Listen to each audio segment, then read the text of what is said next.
यदि तोर दिला में दोसर छौड़ी बसल रहतौ रे तोरो मौगी कौनो छौड़ा से फसल रहतौ रे। हम कहबो सोना कि तोरो से जादे मैया हो तोर सजल गे छौड़ी आगे तोरो से जादे आगे तोरो से जादे बहिनी हो तोर सजल गे छौड़ी कैसे आ तोहर बहिनी हो कौ भैया से मोट फसल गे छौड़ी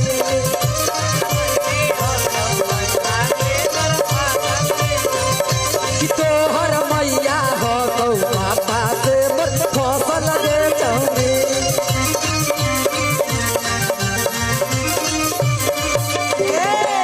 कहेंगे बिल्डर जी के लिए, बिल्डर के बहन के लिए और इनके लिए। तो हमारा गाँव हमारा मैया के काहे कहवा वही तो मम्मी पे क्यों गए कि बहिनी संग सुतला पर कस पूजा कैला हो कि नहीं कि बहिनी संग सुतला बिल्डरवा अरे पूजा कैला हो कि नहीं और कि सांझ के बेरिया घर में अगरबत्ती देखैला हो कि नहीं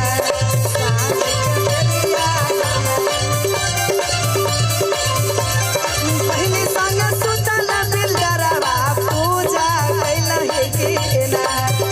पूजा के मतलब समझ गया ना।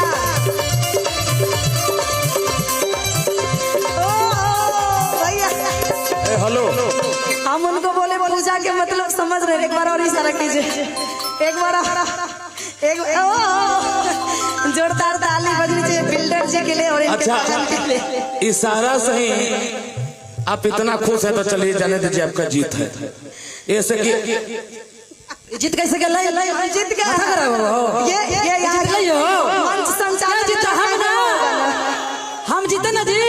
तनी हाथ उठा के बताइए महाराज ना जी